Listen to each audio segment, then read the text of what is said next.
चलिए स्टार्ट करते हैं। डबल टैक्सेशन रिलीफ का लास्ट पार्ट है। इसमें जितने भी हमने प्रीवियस वीडियो किया है तो ये सारे क्वेश्चन जो है वो कवर्ड हो जाएंगे। जितने भी कॉन्सेप्ट है इसमें वो सारे कॉन्सेप्ट पे बेस्ड क्वेश्चन है।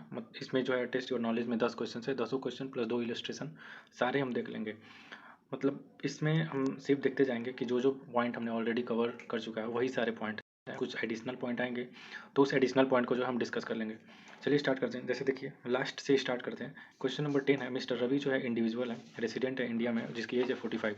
यानी इस पर बेसिक एग्जाम्पशन लिमिट का नॉर्मल प्रोविजन लगेगा। 2,50,000 बेसिक एग्जाम्पशन लिमिट मिलेगा क्योंकि इसकी एज जो है 45 ईयर है। ठीक है। प्रीवियस ईयर 21-22 का जो है हमें दे रखा है। इसे जो है फॉरेन कंट्री एस से भी जो है इसने इनकम अर्न किया है और इनकम अर्न इसने इंडिया से किया, यानी 2 कंट्री से जो है इसे इनकम हो रहा है। देखिएगा जो इंडियन इनकम जो है इसे 4,40,000 हो रहा है। ठीक है, ये हमारे इनकम का पार्ट बन जाएगा। Interest on saving bank with ICICI bank, interest कमा रहा है सेविंग बैंक पे 42,000 रुपये। पहले तो इनकम में ऐड होगा, फिर 80 TTA में, देखिए 80 TTA में जो है इसको डिडक्शन मिलेगा अप टू ₹10,000, क्योंकि इसकी एज जो है बिलो 60 ईयर है। तो ये सीनियर सिटीजन नहीं है, इसलिए इसको 10,000 तक का डिडक्शन मिल जाएगा 80 TTS में। फिर इनकम अर्न किया इसने कंट्री एस से, टैक्स रेट दे रखा है उस पर 16%। जो भी इनकम अर्न किया है टैक्स रेट 16% दे रखा है। टैक्स रेट क्या काम आएगा जब हम रिलीफ निकालेंगे ना, अगर DTAA का एग्रीमेंट होगा तो एज़ पर 90 निकालेंगे। अगर DTAA का एग्रीमेंट नहीं होगा तो एज़ पर सेक्शन 91 जो है हम रिलीफ निकालेंगे, उसमें काम आएगा। तो देखिए एग्रीकल्चर इनकम हो रहा है कंट्री एस में, तो अगर इंडिया में एग्रीकल्चर इनकम होता है तो अंडर सेक्शन 10(1) में जो है वो एग्जेम्प्ट होता है। लेकिन जब भी हमें फॉरेन से एग्रीकल्चर इनकम हो रहा है तो वो एग्जेम्प्ट नहीं होता है। तो 94,000 रुपीज़ जो है वो टैक्सेबल इनकम का पार्ट बनेगा। फिर रॉयल्टी इनकम हो रहा है from book of an art from country S से जो है उसे रॉयल्टी इनकम जो है वो रिसीव हो रहा है। तो रॉयल्टी इनकम पे जो है देखिए 80 QQB में जो है वो डिडक्शन जो है मिल जाता है 3 लाख रुपए का। लेकिन इसके कुछ एक्सेप्शंस होते हैं 80 QQB के, जो कि एक्सेप्शंस हमने शॉर्ट फॉर्म में याद कराया था प्रीवियस वीडियो में, जिसमें BCD MNP JG और टेक्स्ट बुक फॉर स्कूल्स। तो BCD क्या है, बाउचर्स। फिर C से आपका कमेंट्रीज था। फिर D से आपका डायरीज था। फिर M से मैगजीन था। फिर N से आपका न्यूज़पेपर। P से आपका पैम्पलेट्स। और J से था जनरल, G से था गाइड। और टेक्स्ट बुक फॉर स्कूल्स, जो भी टेक्स्ट बुक फॉर स्कूल्स के अथर्स होते हैं उन पे रॉयल्टी जो अगर मिलता तो उसमें 3 लाख का एग्जाम्पशन 80 QQB में नहीं मिलता आपको।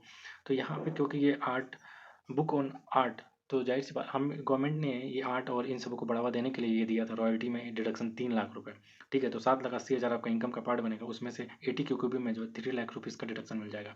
एक्सपेंसेड इनकर हुआ है अर्निंग रॉयल्टी का, मतलब ये रॉयल्टी पे ही एक्सपेंसेस है। तो 7,80,000 में से जो है 50,000 रुपये का हमें डिडक्ट कर देंगे, जो नेट बचेगा उसी टैक्सेबल होगा। उसके बाद इनकम अर्न किया है कंट्री टी से, मतलब ये कंट्री टी से भी जो है इसे इनकम हो रहा है, जहाँ पे टैक्स रेट 20% है। ये रिलीफ निकालने के काम आएगा। Dividend from company incorporated in T, gross में डिविडेंड दिया है 2,65,000, ये भी इनकम का पार्ट बनेगा। Rent from house situated in country T, यानी ग्रॉस में दिया हुआ है, इस पर हमें 30% का स्टैंडर्ड डिडक्शन मिलेगा under section 24A। Municipal taxes दिया है तो स्टैंडर्ड डिडक्शन देने से पहले 3,30,000 में से 10,000 जो है हम घटा देंगे, नेट एनुअल वैल्यू आ जाएगी। ये 330 ग्रॉस वैल्यू है, उसमें से म्यूनिसिपल टैक्स हटा देंगे, नेट एनुअल वैल्यू आ जाएगी, उसमें से 30% का जो है डिडक्शन देंगे। इस क्वेश्चन में बोल रखा है कि not allow as a deduction in a country T, कह रहा है कि म्यूनिसिपल टैक्सेस का जो डिडक्शन कंट्री टी में नहीं मिलता, उस फॉरेन लॉ से हमें कोई लेना देना नहीं है। हमारी कंट्री में जो है वो इंडियन लॉ के हिसाब से देखेंगे, तो इंडियन लॉ के हिसाब से म्यूनिसिपल टैक्सेस जो है वो ग्रॉस एनुअल वैल्यू से लेस होता है, तो यहाँ भी लेस होगा। अब इसका आंसर देखिए। सबसे पहले देखिए gross annual value house property में निकाला 30,000, जिसमें से 10,000 लेस किया, 3,20,000 आपका इनकम मिला, जिसमें से 30% का डिडक्शन मिला, 224 हमारा टैक्सेबल होना। ठीक है। Profit from gain from business, और ये कंट्री टी से इनकम हुआ था। ठीक, यानी ये इतना जो है वो डबल टैक्स्ड इनकम है फ्रॉम कंट्री बी से। Profit and gain from business profession से हुआ, जो बिजनेस इंडिया में कर रहा था 4,40,000 जो इनकम थे, यहाँ पे देखिए 4,40,000 जो इनकम था वो यहाँ पे पार्ट बन गया 4,40,000 का। फिर रॉयल्टी इनकम मिला, जिसमें से रॉयल्टी इनकम 780 का था, जिसमें 50,000 रुपये एक्सपेंसेस हो रहे थे, तो 730 is a part of taxable income. In these also deduction will be also eligible for deduction under section QQB. Okay, तो then this amount 11,70,000 is a taxable income. फिर जो है इनकम फ्रॉम अदर सोर्सेज में interest on saving हो रहा था 42,000, इस पे 80 TTA में जो है 10,000 का डिडक्शन मिलेगा। आप देख सकते हैं 80 TTA में 10,000 का डिडक्शन मिलेगा। ठीक है। फिर हमने बोला था कि जो भी एग्रीकल्चर इनकम अगर फॉरेन से हो रहा है तो वो इंडिया में जो है टैक्सेबल होगा। तो देखिए एग्रीकल्चर इनकम नॉट एग्जेम्प्ट, अगर ये इंडियन एग्रीकल्चर इनकम होता ना तो एग्जेम्प्ट हो जाता है अंडर सेक्शन 10(1). और डिविडेंड फ्रॉम कंपनी टी से मिल रहा है 2,65,000, 4,01,000, 70,95,000। ठीक है, कंट्री टी, कंट्री एस, यानी इस कंट्री में जो भी इनकम हो रहा है, जो भी नेट टैक्सेबल इनकम का पार्ट बन रहा है वो डबल टैक्स इनकम हो जाएगा। हमारा टोटल टैक्स आएगा, इसमें हम टैक्स कैलकुलेट कर लेंगे। ठीक है, तो देखिए कंप्यूटेशन ऑफ टैक्स, ये 30% मतलब 1,12,500 यानी 10 लाख तक के रुपए पे हमें टोटल जो है हमारा इनकम बना 14,85,000। ठीक है, तो 10 लाख तक के इनकम पे हमें 1,12,500 का टैक्स लगा। फिर उससे एबव जो भी बचा, यानी 14,85 में से 10 लाख पे 4,85 पे 30% प्लस एक 10 लाख तक पे 1,12,500 टोटल टैक्स हुआ हमारा इतना। उसमें हेल्थ एजुकेशन से जोड़ा हमने, तो 2,68,320 का हमें इनकम आ गया, जिसमें से रिबेट अंडर सेक्शन 91 हमें मिलेगा। क्योंकि जो है ये यहाँ पे कहीं नहीं लिखा क्वेश्चन में कि हमें डबल टैक्स, यहाँ पे क्वेश्चन में लिखा है कि डबल टैक्स अवॉइडेंस एग्रीमेंट जो है वो नहीं है, नहीं है। देखिए, assuming that India is not entered into double taxation avoidance agreement, और जब हमारे पास DTA नहीं होता तभी हमें अंडर रिलीफ अंडर सेक्शन 91 जो है हमें मिलता है। अगर DTA होता तो रिलीफ अंडर सेक्शन 90 के हिसाब से हम कैलकुलेट करते। क्वेश्चन में बोल रखा है कि mister Ravi does not opt for the provision of 115 BAC। 115 BAC क्या है? New tax regime. क्वेश्चन में नहीं भी बोलता ना ये बात कि आपका 115 BAC नहीं फॉलो करना है, तो भी हम नहीं फॉलो करते जब तक स्पेसिफिकली क्वेश्चन में बोल ना दे कि 115 BAC लगाना है। ठीक, ये अब आपका टैक्स आ गया, तो रिलीफ कैलकुलेट करने के लिए हम क्या करते हैं, एवरेज टैक्स रेट निकालते हैं इंडिया में और एवरेज टैक्स रेट निकालते हैं फॉरेन में। जो भी एवरेज टैक्स रेट इंडिया में और फॉरेन में हम कैलकुलेट किए, जो दोनों में लोअर होगा वो टैक्स रेट को हम अप्लाई करते हैं डबल टैक्स इनकम पे। डबल टैक्स इनकम कैसे निकालते हैं हमने प्रीवियस पार्ट में बता दिया है, यहाँ पे भी मैं बता देता हूँ एक बार डबल टैक्स इनकम कैसे निकलेगा। जैसे अभी हम कंट्री एस की बात करते हैं। सबसे पहले कंट्री एस में देखिए, कंट्री एस में क्या क्या इनकम था। कंट्री एस में एक तो आपका एग्रीकल्चर इनकम था, यानी 94,000 रुपीज़ ए। और फिर कंट्री एस में जो आपको रॉयल्टी मिला था 780, जिसमें से 50 डिडक्ट हो गया था, यानी 730 बचा। 730 में से 3 गया, यानी 430, यानी 430 प्लस 94,000 दो इनकम बनेगा डबल टैक्स इनकम। तो देखिए कंट्री एस में इतना बना आपका, कहाँ गया, हाँ, एग्रीकल्चर इनकम 94,000 और 430 पार्ट बना उसका, तो 430 और 94 मिलके हो गए 5,24,000 रुपये। और कंट्रीज में जो है 16% का टैक्स रेट दिया हुआ था, जो कि आप देखिए 16% का टैक्स रेट। और जब हमने इंडिया में एवरेज टैक्स रेट निकाला है, तो एवरेज टैक्स रेट इंडिया में 18.069%, यानी 16% और 18.096%, विच एवर इज लोअर, यानी 16% is lower than this tax rate will apply on a double tax income in country S, then we will get the deduction as per section 19(1). The amount is 83,840। Okay, same जो है हम country T के लिए करेंगे, same country T के लिए करेंगे। पहले रेट निकालेंगे, जो भी डबल टैक्स इनकम हुआ कंट्री टी में, उस पर निकालेंगे हम रिलीफ। रिलीफ निकल जाएगा तो टोटल टैक्स लायबिलिटी में से हम रिलीफ माइनस करेंगे। उसके बाद हमारा रिबेट के बाद जो है हमें कितनी लायबिलिटी आएगी वो मिल जाएगी। क्वेश्चन 10 था। अब हम देखते हैं क्वेश्चन नंबर 9। क्वेश्चन नंबर 9 जो है सेम क्वेश्चन हमने पहले करा रखा है, सिर्फ जो फिगर चेंजेस हो सकते हैं, बाकी जो भी हमने प्रीवियस 6 पार्ट में किया है सेम चीज़ें हैं। देखिए, जैसे अनिल का एज है 49 ईयर, इसका मतलब जो है ये सीनियर सिटीजन नहीं है। ठीक है, बोल रहा है कि it does not how double taxation avoidance agreement in country के, इंडिया और फॉरेन कंट्री के बीच में DTA नहीं है। इसका मतलब अगर हमें रिलीफ लेना हो तो एज पर सेक्शन 91 लेंगे। Income from profession carried in Mumbai कर रहा है 8,50,000। ठीक है, PGPP से हमें इनकम हो रहा है 8,50,000 का, ये बनेगा इनकम का part. Agriculture income in country India में होता तो एग्जाम कर देते, क्योंकि फॉरेन में हुआ है तो इसे भी इनकम मानेंगे। तो ये 31 अदर सोर्सेज में जो है हमें टैक्सेबल हो जाएगा। Dividend from company incorporated in country N से जो है हमें डिविडेंड रिसीव हुआ है, बताया हुआ है कि ग्रॉस डिविडेंड है। ठीक है, 85 लाख रुपीज़ जो है अदर सोर्स में टैक्सेबल हो जाएगा।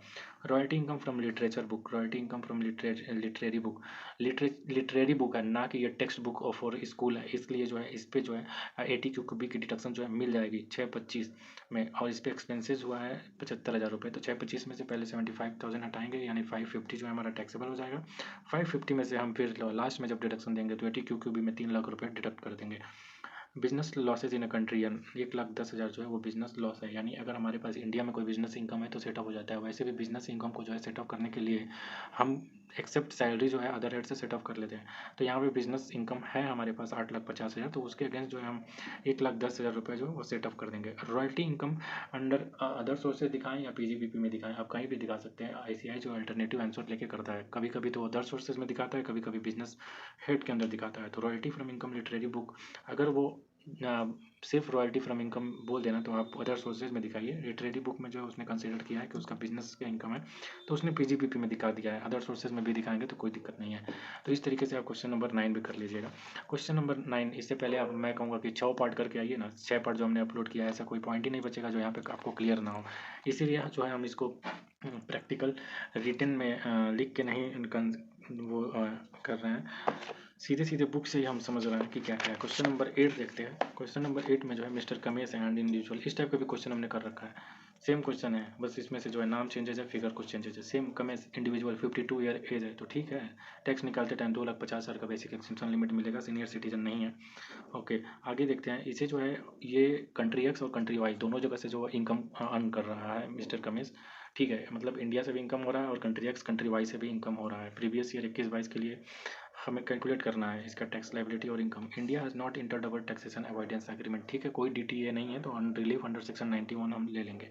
Income from profession carried on India, ठीक है, ये भी इनकम का पार्ट बनेगा। 7,50,000 एग्रीकल्चर इनकम, क्योंकि फॉरेन से है तो एग्जाम्प्ट नहीं होगा 10-10-1 में, तो ये भी पार्ट बन जाएगा इनकम का। Dividend from country Y, country Y से हमें डिविडेंड हो रहा है 1,50,000 ग्रॉस दिया है, पूरा 1,50,000 ले लेंगे। Royalty income from literary book, अभी प्रीवियस क्वेश्चन में देखा था, सेम वही है। लिटरेरी बुक से रॉयल्टी 6 लाख दिया हुआ है। इस पे रॉयल्टी पे जो है एक्सपेंसेस हुआ है, यानी 6 में से 50 लेस हो जाएगा, यानी 550 is a part of net taxable income after that under 80 क्योंकि भी also 3 lakh eligible for the deduction, ठीक है, एक्सपेंस। उसके बाद business loss in country Y, country Y में जो है हमें प्रोप्राइटरी बिजनेस पे जो है लॉस हुआ है।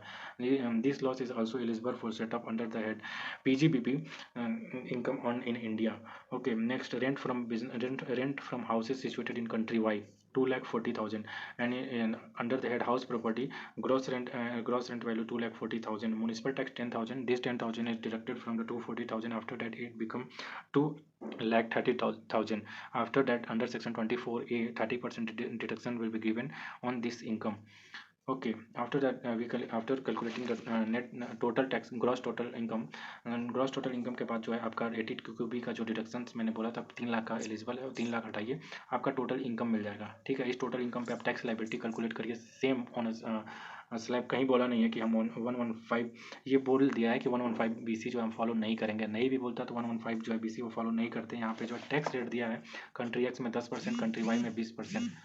तो सबसे पहले हम क्या करेंगे, सबसे पहले टैक्स रेट निकाल लेंगे इंडिया का, affective tax rate. Affective tax rate कैसे निकलेगा, इंडिया में जो भी टैक्स लायबिलिटी आएगा इन इनकम को कंसीडर करने के बाद, इंडिया में जो भी टैक्स लायबिलिटी आएगा उसको डिवाइड करेंगे जितना भी हमारा नेट टैक्सेबल इनकम है, यानी 12,96,000, तो हमारा इंडिया में अफेक्टिव टैक्स रेट निकल जाएगा। उस अफेक्टिव टैक्स रेट को हम कंपेयर करेंगे फॉरेन में जो टैक्स रेट दिए हैं, जो दोनों में लोअर होगा उस टैक्स रेट को अप्लाई करेंगे डबल टैक्स इनकम पे। डबल टैक्स इनकम कैसे निकलेगा वो हमने प्रीवियस पार्ट में डिस्कस कर लिए हैं। अगर यहाँ भी डिस्कस करेंगे तो वीडियो का मुकाबला लंबा हो जाएगा, तो हम आगे चलते हैं। जैसे एक बार दिखाई देता हूँ, जैसे मान लीजिए 60 इंडिया में जो है एवरेज टैक्स रेट आया 16.154%, और जो average tax rate country x में जो क्वेश्चन में गिवन था वो था 10%। तो 10% and 16.154% which ever is lower is consider for the relief, यानी 10% जो है हम लेंगे। उसके बाद डबल टैक्स इनकम पे हम लगाएंगे उस रेट को, तो हमें मिल जाएगा रिलीफ अंडर सेक्शन 91, ठीक है। ऐसे ही कंट्री वाई में फिर निकालेंगे। कंट्री वाई में टैक्स रेट दिया हुआ है 20%, और इंडिया में एवरेज टैक्स रेट आया 16.1 और 16.154%, तो which ever is lower 16.154% is lower, this tax rate is use for claiming the deduction under section 91।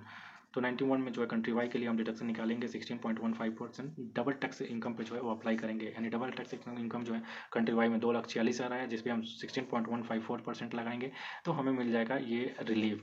तो ये कंट्री जो है वाई का रिलीफ मिल गया, ये कंट्री एक्स का रिलीफ मिल गया। हमें टोटल टैक्स लायबिलिटी जो है, हमें टोटल टैक्स लायबिलिटी पता ही था जो कि 2,09,352 था। इसमें से जो है हम टोटल रिलीफ माइनस करेंगे, हमें टोटल टैक्स पेबल मिल जाएगा। इस तरीके से क्वेश्चन नंबर 8 भी जो है खत्म हो गया। अब हम बढ़ते हैं क्वेश्चन नंबर, पहले प्रैक्टिकल क्वेश्चन पूरा देख लेते हैं। अब हम देखते हैं क्वेश्चन नंबर 3। क्वेश्चन नंबर 3 में क्या है, सबसे पहले the following particular income earn by miss Vivita. अच्छा, मिस विविता जो है एक रेसिडेंट इंडिया है जिसकी एज है 25 ईयर्स। अच्छा, इनका एज काफ़ी कम है, 25 year for the assessment year 22-23 assessment year, यानी 21-22 के लिए जो है इनका इनकम जो है कैलकुलेट करना। Income from playing snooker matches in a country L, ठीक है, कंट्री एल से इनको जो है वो पीजीबी इनको जो है वो इनकम हो रहा है कंट्री एल से 12 लाख रुपए का। Tax paid in country L 1,80,000, ठीक है। तो टैक्स पे किया इन्होंने कंट्री एक्स में, जो एल में जो है 1,80,000, और कंट्री एल से जो है इनको इनकम हो रहा है 12 लाख रुपए। तो हमारा इफेक्टिव टैक्स रेट कैसे निकल जाएगा, 1,80,000 डिवाइडेड बाई 12 लाख इंटू 100, हमारा इफेक्टिव टैक्स रेट फॉरेन में मिल जाएगा। और 12 लाख रुपए जो हमें इनकम पहले पार्ट बनाएंगे, जैसे देखिए एल कंट्री से जो है 12 लाख इनकम का पार्ट बना। फिर जो है इंडिया से इनको इनकम हो रहा है सेम गेम खेल के 19,20,000, तो is also part of total income. तो ये दोनों कंसीडर करेंगे तो हमारा 1,20,000 जो है हमारा क्रॉस टोटल इनकम आएगा। फिर जो है इन्होंने LIC प्रीमियम पेड कर रखा है 1,10,000, तो हम जानते हैं ATC में जो है डिडक्शन मिल जाता है अप टू अमाउंट ऑफ 1,50,000। इनको ऑलरेडी 1,10,000 है, तो 1,10,000 का डिडक्शन मिल जाएगा अंडर सेक्शन 80C।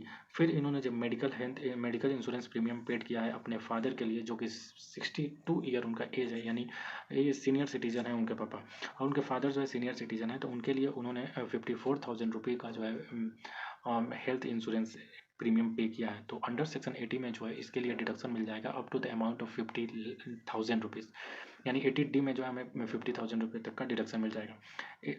ठीक, तो देखिए ATC में 10 मिल गया डिडक्शन, 80D में जो है 50,000 रुपये का डिडक्शन मिल गया, टोटल डिडक्शन 1,60,000 ये इनकम में से लेस हो जाएगा, हमारा टोटल इनकम बनेगा इतना। इनकम टैक्स इस पर कैलकुलेट करेंगे, हेल्थ एजुकेशन चार्ज ऐड करेंगे तो 728,520 जो है हमारा इनकम बनेगा। हमारी इनकम दो कंट्री से थी, कंट्री एल और इंडिया से। तो कंट्री एल पे जो भी डबल टैक्स इनकम है उस पर हम रेट निकालेंगे। तो देखिए हमने स्टार्टिंग में बताया था इफेक्टिव टैक्स रेट कैसे निकालेंगे। कंट्री एल में 1,80,000 12 लाख का इनकम था, उस पर निकालेंगे तो 15% आएगा। इंडिया में टैक्स रेट निकालने के लिए जो भी टैक्स आया यानी 728,520 जो टैक्स आया उसको टोटल इनकम से हम डिवाइड करेंगे तो इफेक्टिव टैक्स रेट मिल जाएगा। इन दोनों टैक्स रेट में जो लोअर टैक्स रेट है यानी 15%, तो 15% हम अप्लाई करेंगे डबल टैक्स इनकम है उस पर हम रेट निकालेंगे। तो देखिए हमने स्टार्टिंग में ही बताया था इफेक्टिव टैक्स रेट कैसे निकालेंगे। कंट्री एल में 1,80,000 12 लाख का इनकम था, उस पर निकालेंगे तो 15% आएगा। इंडिया में टैक्स रेट निकालने के लिए जो भी टैक्स आया यानी 728,520 जो टैक्स आया उसको टोटल इनकम से हम डिवाइड करेंगे तो इफेक्टिव टैक्स रेट मिल जाएगा। इन दोनों टैक्स रेट में जो लोअर टैक्स रेट है यानी 15%, तो 15% हम अप्लाई करेंगे डबल टैक्स इनकम पे। डबल टैक्स इनकम था कितना, जो दोनों तो कंट्री डबल टैक्स इनकम का मतलब जो दोनों कंट्री में जो है टैक्सेबल हुआ है, दोनों कंट्री में कौन सा इनकम टैक्सेबल हुआ है 12 लाख रुपए, जो कि आप यहाँ देख सकते हैं 12 लाख रुपए जो है दोनों कंट्री में टैक्सेबल हुआ था। क्योंकि इसी इनकम पे जो है कंट्री एल में उसने टैक्स, मिस्टर विविता ने टैक्स पे करके आया था और उसी इनकम पे जो है इंडिया में टैक्स लगा हुआ है। तो 12 लाख रुपए पे जो है हम 15% अप्लाई करेंगे तो आपका आ जाएगा 1,18,000। 1,18,000 ये लेस हो जाएगा रिलीफ के तौर पे 728,520 में से, तो नेट टैक्स पेबल आपकी लाइबिलिटी बन जाएगी 548,520। ओके, तो इस तरीके से क्वेश्चन नंबर 3 भी हमने देख लिया। क्वेश्चन नंबर 2 देखिए। क्वेश्चन नंबर 2, कल्पेश कुमार है जो कि रेसिडेंट इंडिविजुअल है, जो कि म्यूजिशियन है, डिराइव म्यूजिक बजा के उन्होंने इनकम कमाया है 4,50,000 from concert performed outside India.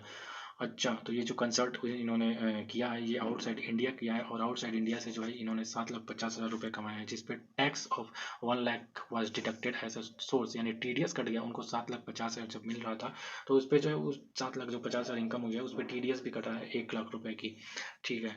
यानी इंडिया उसके बाद बता रहा है कि India does not have double taxation, DTAA नहीं है इंडिया और फॉरेन कंट्री के बीच में, तो ठीक है 91 के अंडर सेक्शन 91 में इनको रिलीफ मिल जाएगा, DTAA नहीं है तो। His income in India amounted to 30 lakh rupees. इन्होंने बाहर से जब म्यूजिक बजा के आया तो इंडिया में भी 30 लाख रुपए जो है इन्होंने कमाया है, यानी 30 लाख, ये 7,50,000, 37,50,000 इनका टोटल इनकम बन रहा है, ठीक है। उसके बाद इन्होंने जो है डिपॉजिट कर दिया 1,50,000 in public provident fund and paid medical insurance premium in respect to his father. ये भी अपने पापा के लिए जो है वो हेल्थ इंश्योरेंस प्रीमियम ले रखा है, जो कि रेसिडेंट हैं इन इंडिया, जिनकी एज है 65 ईयर।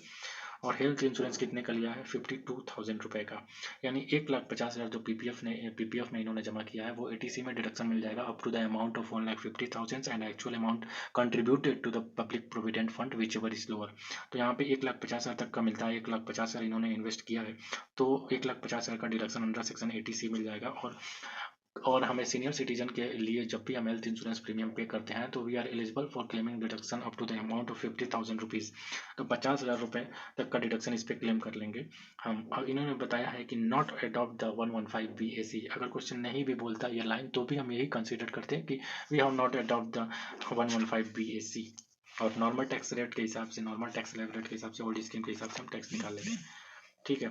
तो आप 30,07,50,000 उसे फॉरेन से इनकम हुआ, 30 लाख उन्होंने म्यूजिक बजाने के बाद इंडिया में कमाया, 37,50,000 टोटल उन्हें इनकम हुआ, जिसमें से एटीसी पे डिडक्शन देंगे, एटीडी में डिडक्शन देंगे, टोटल डिडक्शन 2 लाख करेंगे।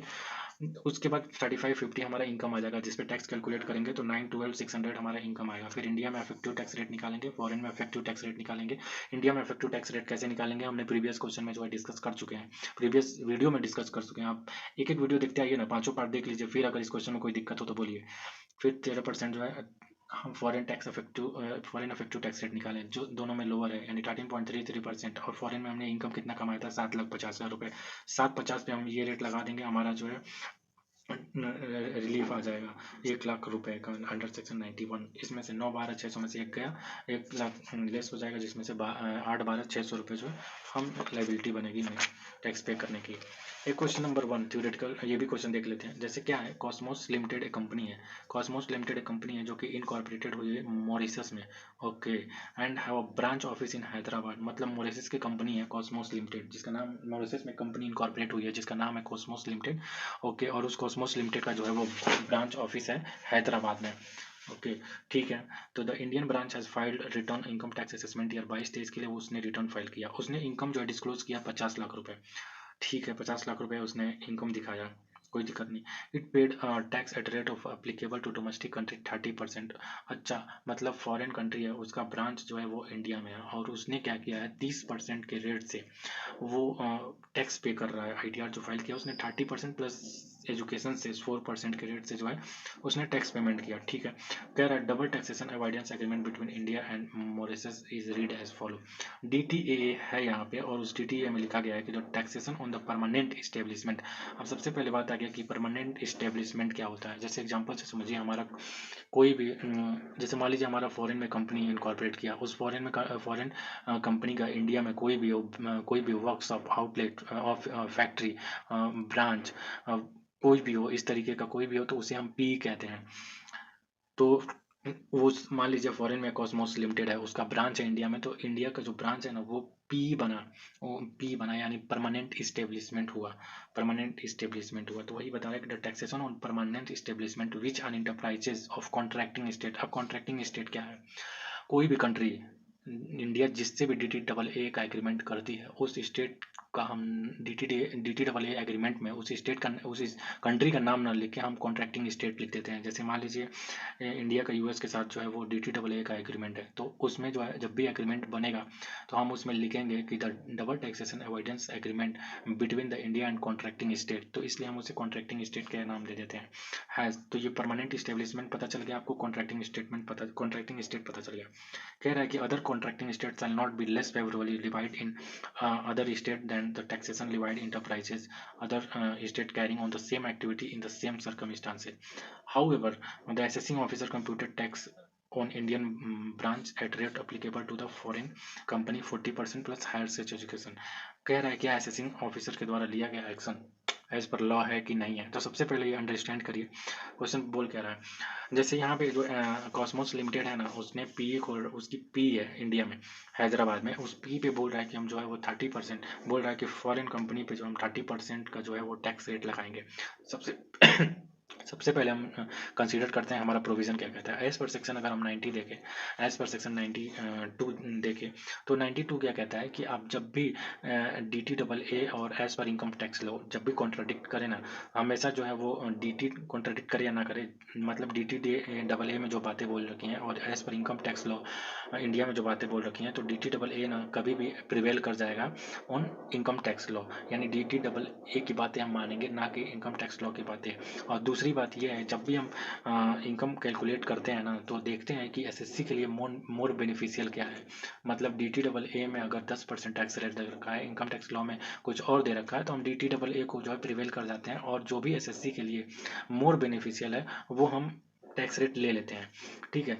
लेकिन इसका सिर्फ एक एक्सेप्शन है, फॉरेन कंपनी, यानी DTAA को हम प्रिवेल करेंगे इनकम टैक्स लॉ पे लेकिन टैक्स रेट सिर्फ ध्यान रखिएगा, टैक्स रेट का जब हम बात करेंगे ना, तो ओनली रेट के लिए जो है हम इनकम टैक्स लॉ में अगर रेट ज़्यादा दिया हो तो भी हम उसी को फॉलो करेंगे, और ये मानेंगे कि यही जो है भले वो फेवरेबल हो या अनफेवरेबल हो, मतलब लेस फेवरेबल है तो भी हम मानेंगे कि लेस फेवरेबल नहीं है एसएससी के लिए।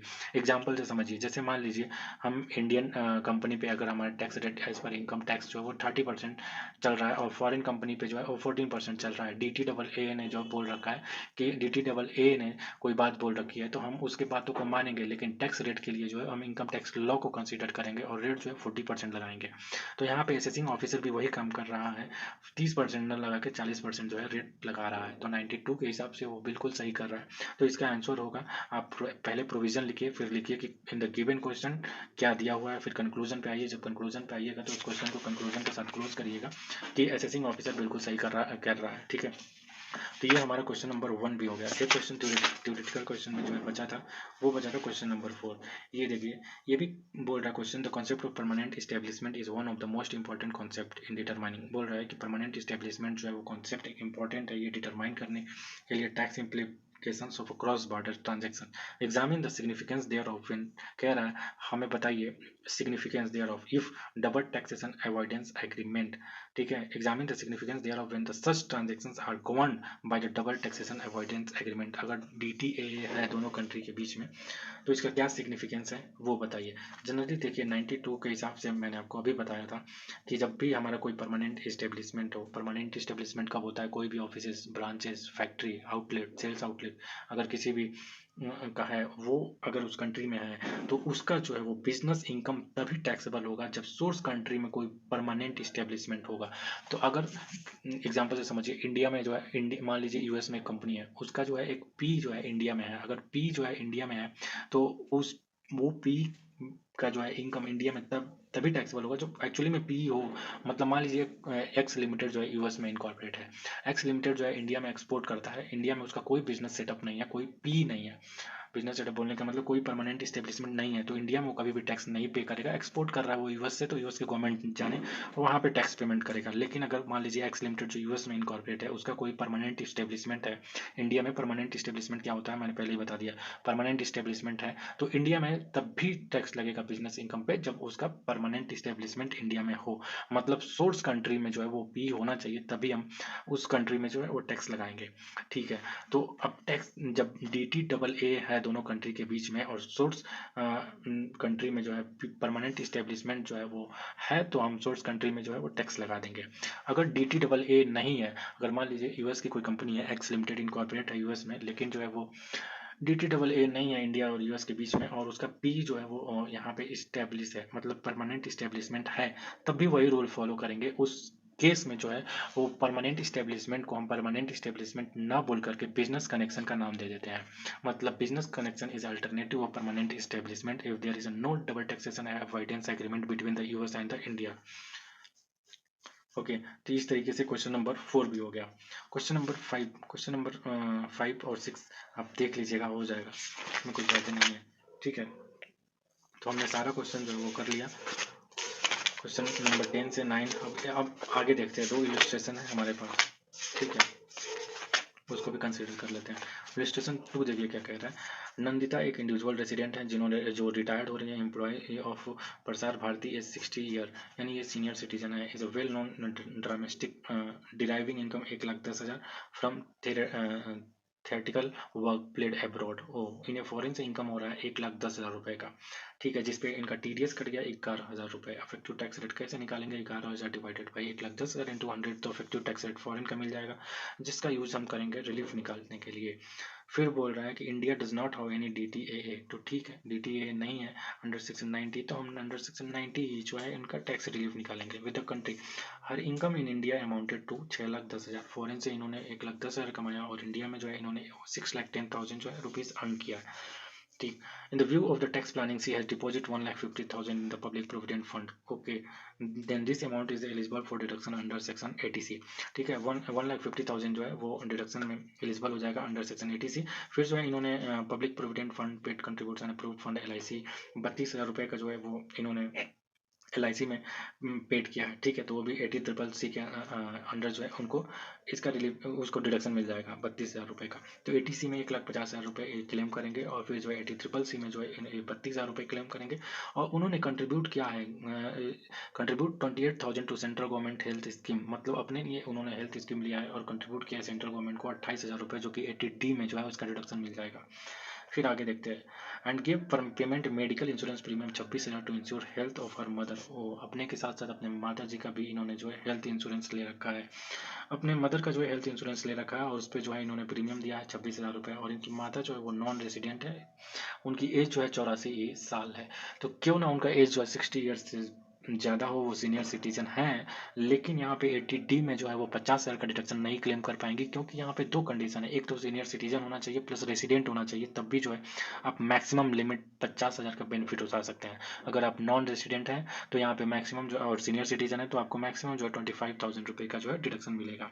तो वो खुद है वो सीनियर सिटीजन, और उनकी मम्मी भी सीनियर सिटीजन हैं, पर उनकी मदर को जो है सिर्फ 25,000 तक का ही एलिजिबल है डिडक्शन के लिए, और वो अपने लिए जो 28,000 रुपये हेल्थ इंश्योरेंस में क्लेम किया, तो 28,000 वो अपना पूरा क्लेम करेंगे और 25,000 रुपये जो है वो अपने मदर के लिए जो प्रीमियम पे किया उस पर क्लेम करेंगे। और आपको पता होगा कि एक सेक्शन 80CCE है, जिसमें 80CC 80 80CCC 80CCD1 तीनों का मिला के जो है हमको मैक्सिमम 1,50,000 तक का डिडक्शन मिलता है। ठीक, तो यहाँ पे 80CC और 80C, एक 50 प्लस 32, एक 1,82,000 हमारा टोटल डिडक्शन बना, बट हम मैक्सिमम इसमें से जो है 1,50,000 ही क्लेम करेंगे, क्योंकि 80CCE सेक्शन है जो कि रिस्ट्रिक्ट करता है अमाउंट 1,50,000, और इसमें जो है रिस्ट्रिक्शन के लिए वो सेक्शन 80C और 80CCC और 80CCD1 आते हैं। तो इसके बाद हमारा जो है वो टैक्सेबल इनकम निकल जाएगा। फिर हम जो है टैक्सेबल इनकम निकालेंगे और इसके बाद जो है हम टैक्स निकालेंगे, और जब इंडिया में टैक्स निकालेंगे तो इंडिया में इफेक्टिव टैक्स रेट निकालेंगे, जो कि 2.696% आया है। और हम फॉरेन में इफेक्टिव टैक्स रेट निकालेंगे जो कि 10%, दोनों में से जो लोअर है, यानी 2.696% हम लेंगे और फॉरेन वाले इनकम पे जो अप्लाई कर देंगे तो हमें रिलीफ मिल जाएगा 2,966। उसको लेस करेंगे हम टोटल टैक्स लाइबिलिटी से, तो हमारा नेट टैक्स लाइबिलिटी जो है वो मिल जाएगा। ये हमारा इलस्ट्रेशन 2 था एक। इसके बाद इलस्ट्रेशन जो है वो 1 देख लेते हैं। इलस्ट्रेशन 1 क्या कहता है, तो देखिए, कह रहा है एग्जामिन द करेक्टनेस और otherwise the following statement with reference to the provision of income tax. आप इनकम टैक्स के प्रोविजन के हिसाब से बताइए कि क्या ये दिया गया स्टेटमेंट सही है या नहीं। The double taxation avoidance agreement treaty entered into by government of India override domestic law. कह रहा है कि DTAA का जो भी एग्रीमेंट है क्या वो प्रिवेल कर जाता है जो भी डोमेस्टिक टैक्स लॉ है। तो बिल्कुल सही बात है, एज पर 92 मैंने पहले ही बता रखा है कि DTAA is always prevail on the domestic law. मतलब एग्जांपल लेते हैं, इंडिया और US का जो है वो DTAA है, कोई हमारा फॉरेन इनकम हो रहा है और उसने जो है उस पर हमारा इंडियन टैक्स लॉ के हिसाब से जो भी बातें बोली हैं और DTAA में जो बातें लिखी गई हैं तो DTAA की बातें मान ली जाएंगी, इनकम टैक्स लॉ की बातें पे प्रिवेल कर जाएगा डबल टैक्सेशन अवॉइडेंस एग्रीमेंट। तो ये स्टेटमेंट बिल्कुल सही है। इस तरीके से हमारा पूरा क्वेश्चंस और पूरे इलस्ट्रेशन जो है हमारे खत्म हो गए, हमारा कोई क्वेश्चन नहीं बचा। इस तरीके से हमने पूरा डबल टैक्सेशन अवॉइडेंस एग्रीमेंट हमने रिवाइज कर लिया है। आप पार्ट नंबर 1 से लेके और ये लास्ट पार्ट तक का देखिए, आपका ऐसा कोई क्वेश्चन नहीं होगा जो कि सॉल्व ना हो पाए इतने कॉन्सेप्ट पे। तो हमने सारा क्वेश्चन कर लिया, सारे प्रीवियस अटेम्प्ट के क्वेश्चन भी कर लिए। कुछ ऐसा अगर रहा कभी आगे मुझे दिखा कि कोई ऐसे कॉन्सेप्ट हैं जो कि आपके इतने पार्ट में जो है वो कवर्ड नहीं हुए हैं, तो हम उसको अलग से ले लेंगे। Thank you.